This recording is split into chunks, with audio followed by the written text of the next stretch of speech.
Hello, this is Dr. Irene Hausinger from St. Martin's University. I am the Program Manager of the Saints Opioid Workforce Expansion Program grant, otherwise called SOWEP.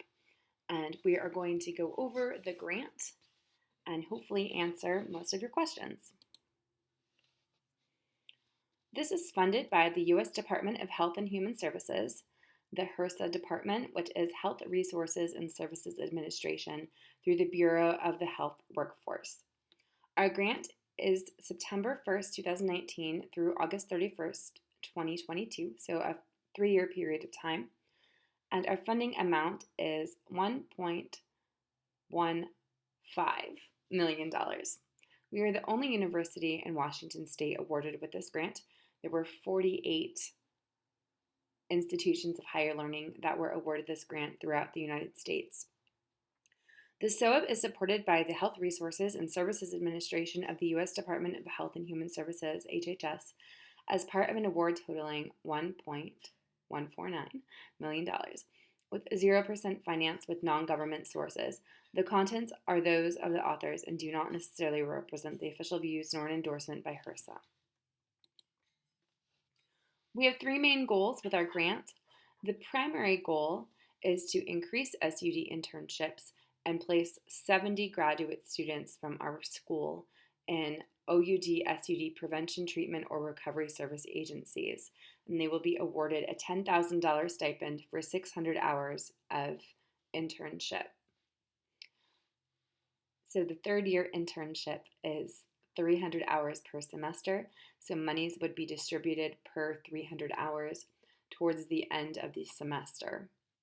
Our second goal is to provide interdisciplinary training, provide training and workshops to university and community partners. And our third goal is to increase university community partnerships and to develop a community advisory board. Our SOWEP team is led by our program director, who is Dr. Tam Din, and she is the social work program director. Our field director is Dr. Lori Sears. Myself, Dr. Hausinger, I teach the addiction courses in the social work program, and our faculty field liaison, Corinne Perez, who is going to be the point person for students and agencies.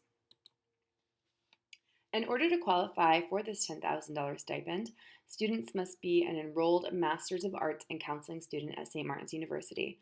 They must sign the student commitment letter and complete 600 hours of internship at a community-based setting with a focus on opioid use disorder and other substance use disorder prevention, treatment, and recovery services. This is the student letter. It is not a legal contract. It is more a philosophical document.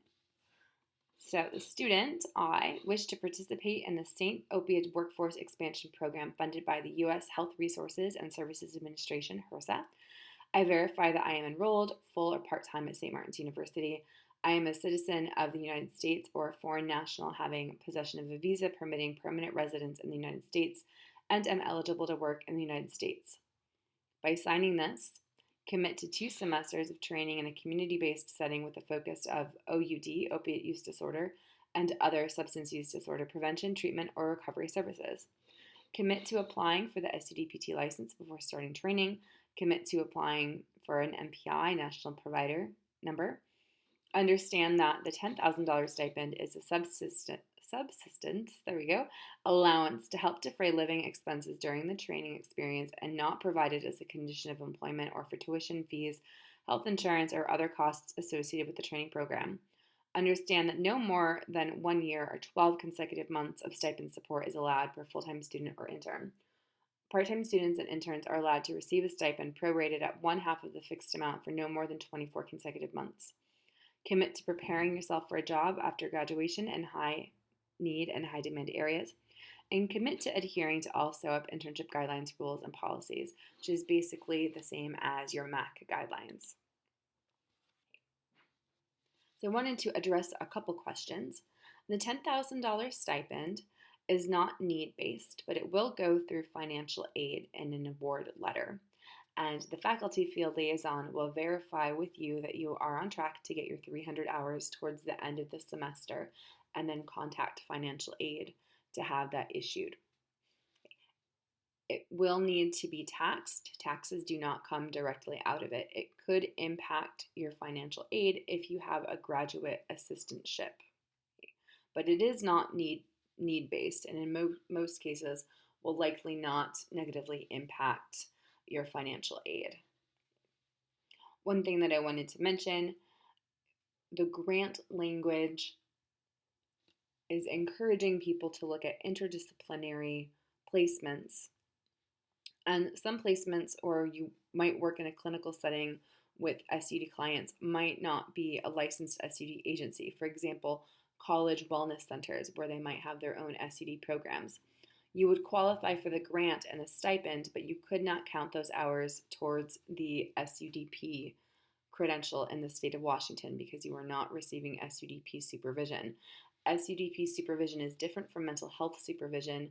Unlike mental health supervision or social work supervision, you cannot hire an external SUD supervisor to sign off on your notes. You have to perform specific tasks under the supervisor in a licensed agency. And there's more information about that in the Pathways presentation.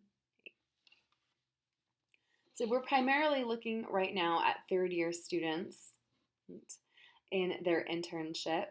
We'll be exploring practicum students, but the internship works best for this as you have to have the 600 hours. Our process is that you verify your site eligibility with myself, the program manager, Irene Hausinger, and you can express interest in SOWEP and meet with our faculty field liaison, Corinne Perez, for placement leads. We will give you 2 to 3 placement leads that match with your interest, population, etc. And then you will go and contact the agency and interview with the agency. Upon mutual agreement of student and the agency, the faculty field liaison will follow up to assist with the SONIA, which is our software for tracking hours, and the application of your SUDPT. The faculty field liaison will conduct a site visit with the agency supervisor and student within the first 3 weeks of the semester and go over the field education learning contract. The faculty field liaison will work with student and agency supervisor to determine hours met and complete the stipend distribution as relevant. For field placement requirements, it must be a community-based setting with a focus on opioid use disorder and other substance use disorder prevention treatment. For the MAC program, you must have your requirement so that you can count the MFT and MHP. If you are aiming to become an SUDP, then you need to be in an SUDP placement agency as determined by the Department of Health outlined in the Green Book. And you must have a supervisor with an SUDP license to provide supervision and must be willing to sign our MOU, which we can change for agencies based off of their legal needs. Our pathways to certification, if you are becoming an SUDP, there's 4 main steps, and I go over this a little bit more in the pathway to certification presentation. You'll have 30 semester credits in specific topics, and the MAC coursework does meet this criteria already. However, you can also submit other classes at the bachelor's and associate level and from other schools as well. So for example, if you took abnormal psychology in undergrad, that would absolutely count. And so you can make an appointment with myself to do a transcript review and to go over your transcript and help you fill in that worksheet. If you are going to be accruing SUDP clinical hours, then you must get your SUDPT credential prior to internship placement so that you can legally accrue those hours. And then you work with supervised clinical experience under an SUDP at an approved work site. This can be internship, but this can also be a job as well. And then once you have those steps, then you can send in your application. And then if the Department of Health says that everything looks good, then they will say you're good to go, and then you can take your examination. And you have a choice of taking the NADAC or the ICRC. And then when you pass, you get your SUDP certification. Okay. There's 2 different pathways, and we go over this again in more detail.